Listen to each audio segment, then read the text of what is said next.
that's red. She's got the spices, smile so bright. Cooking with Judith right by my side. By my side. Chop, chop, sizzle, frying pan heat. From pancakes to a fancy feast. Cooking with Judith, fun to say the least. Hello and welcome to my kitchen. I'm Judith, and today I'm going to make potato leek soup. The weather is getting cooler, and it is definitely soup weather, and a lot of people are harvesting their gardens. For this soup, we obviously need potatoes. Russets are great because they'll break down and thicken the soup, and leeks. I'm going to put bacon in mine, so it's a potato bacon leek soup. So I have some nice thick cut bacon, and of course some cream, and you want some stock. Generally people use chicken stock.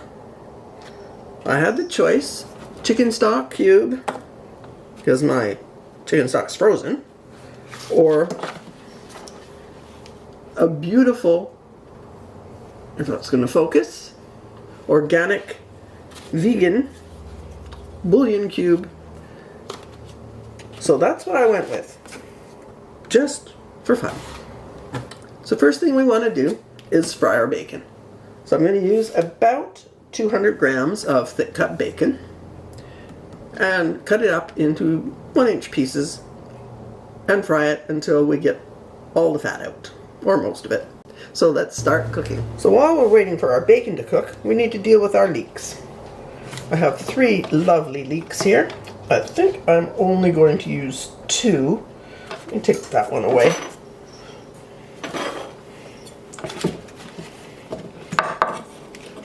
And just cut off the root end. And then cut them off where it goes from light green to dark green. So right up there.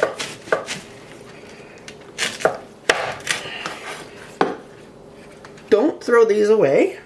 They will still make for good food. The darker outer leaves, of course, are not much use, but they still have a good bit inside. So what we're going to do now, slice our leeks down the middle. And because leeks are grown in sandy soil, buried in sandy soil, you want to make sure they're clean. So definitely give them a rinse. Okay. A lot of leeks these days are grown hydroponically, so you don't have to worry about it, but I still rinse them. Just give them a good rinse, spreading the layers apart. Then we're just going to slice into about 1/4-inch rounds. Well, the half moons now, but we've sliced our leek in half. For you. Now we're going to put them all in a bowl and cover them with cold water, and that will help rinse out any leftover sand or dirt that is in them. Once you have your leeks in a bowl, double check to make sure you don't have like big chunks that haven't been separated. It's not a big deal because we are going to cook them, but just make sure there aren't huge chunks. And then they're ready. We will drain them before we fry them. So our goal with the bacon is to render the fat out so that we can fry our leeks in it. So you don't want it on a terribly high temperature, but just enough to cook the fat out and crisp up the bacon. That will take several minutes. Alright, we're just about ready to start the leeks. So I'm going to start the potatoes. And I have 3 russet potatoes that I've cut into roughly 1 centimeter cubes.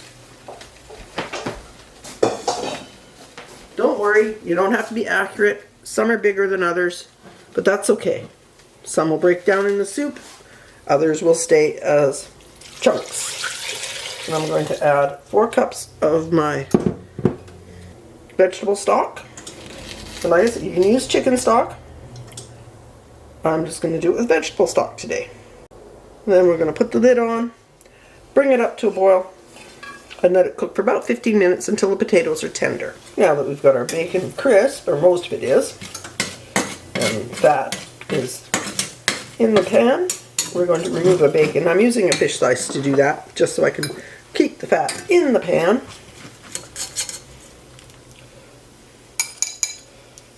There's more bacon fat to cook the leeks in. Leeks in.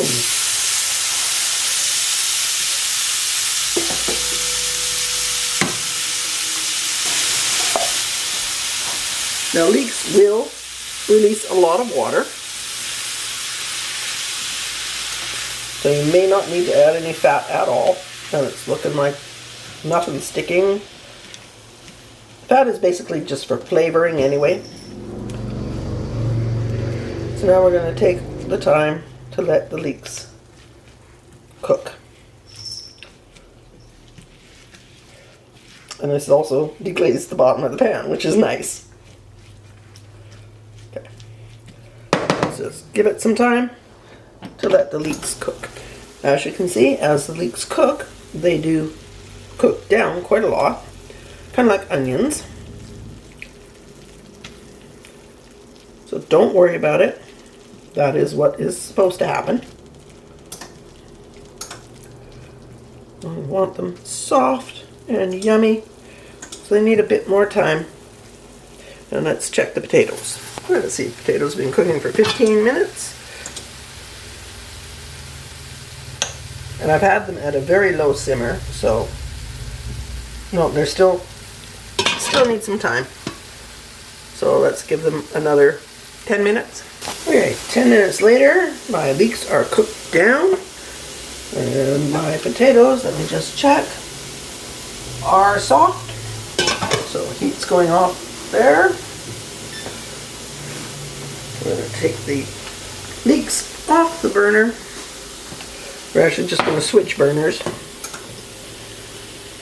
Put the potatoes on this burner where you can see them.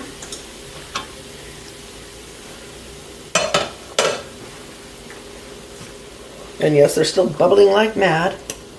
That's okay. So we're going to stir in the leeks, go in.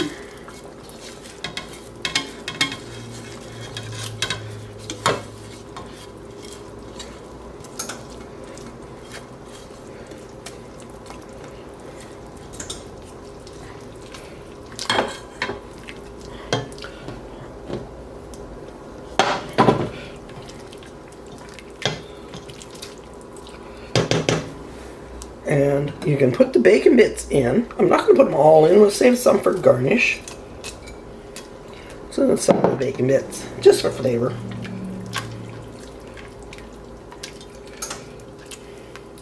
And we're actually going to turn the heat off and let it cool. Because I don't want to add the cream to screaming hot soup. So let me get a spoon so we can taste this and see if it needs salt.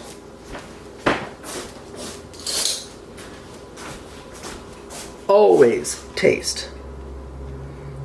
Even if you think you put enough in to start with, you never know for sure until you taste.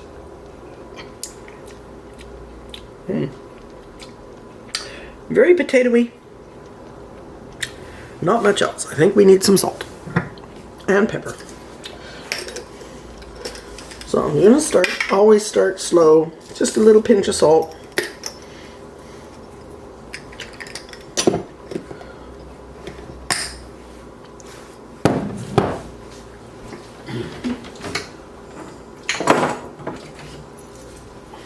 And some fresh cracked pepper.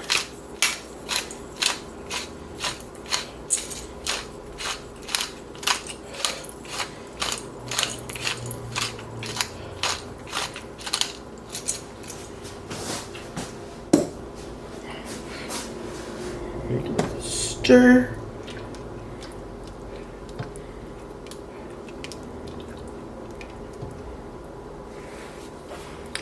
So let's get some on the spoon so I can get another taste. Just some broth, thank you. Oh. Oh, well, that doesn't work very well. Ah, that doesn't work very well for that. Let me get a different spoon.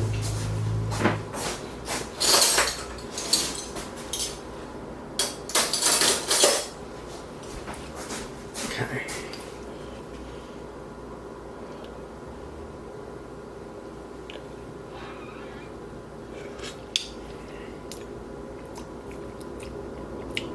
It's nice. Thinking it's still missing something. Oh, the cream. But we're going to wait for it to cool. It is still bubbling. And I do want to give it a little bit of a blitz with my stick blender. But I'm going to wait for it to cool for that. Because I don't want hot stuff splashing all over. And you know what is a really good way to check what you've just cooked? If you have some fresh bread, give it a little dunk. If you're cooking a soup or a pasta sauce or something, yeah, once it's cooled a bit, let's get our stick blender going.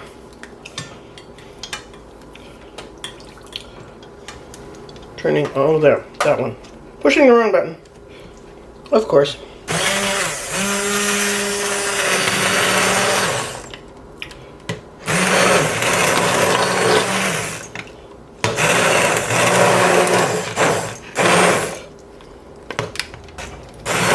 Don't blend too much. We're not trying to make this a smooth soup. We do want some chunks in it. Okay, that feels good and I see chunks. I can feel them when I stir. Still want to let it cool a bit more before I add the cream. Alright, so our soup has lowered in temperature enough that I feel safe adding the cream. Add about 1 cup to start with. Give it a good stir.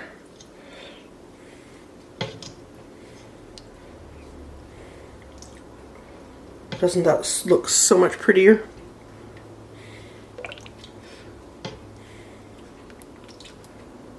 Okay, let's have a taste and see if we need to add some more, but I think that's probably enough.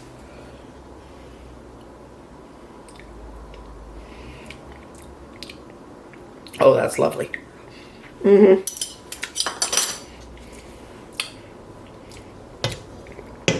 That is wonderful. So let me just bring it back up to temperature and then it's time for dinner.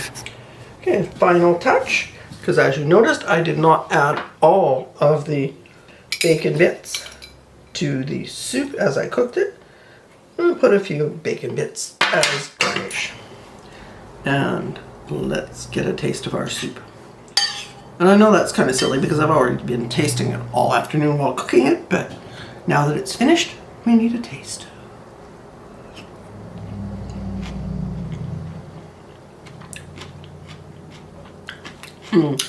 That is good.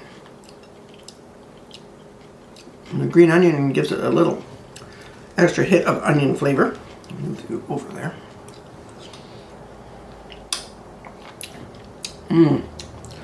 Smooth, creamy, potatoey, and very subtle. The flavors do not slap you in the face. They are quite subtle, quite lovely. And the green onion, if you get a chunk of that, is really a prominent flavor. And the chunks of potatoes are soft and creamy and just melt in your mouth. And I think, to add a little bit of fresh cracked pepper. Not much, because it is so creamy and rich. The green onion really gives it a lift. I think a little pepper would do wonderful. Oh, that is very nice. Oh yes. It's a lovely soup. You make for dinner, lunch, a potluck. Could be an appetizer if you do small bowls. Great with soup and sandwich at lunchtime or even for a lazy dinner. Thank you so much for watching. I hope you liked the recipe. I hope you enjoyed the video. Please, by all means, give it a thumbs up. Consider subscribing. Hit the bell icon if you do subscribe, and you'll get notified when I put up a new video. I thank you so much for all your support over the years, and I look forward to doing many, many more videos. New one coming up next week, and I'll see you again soon.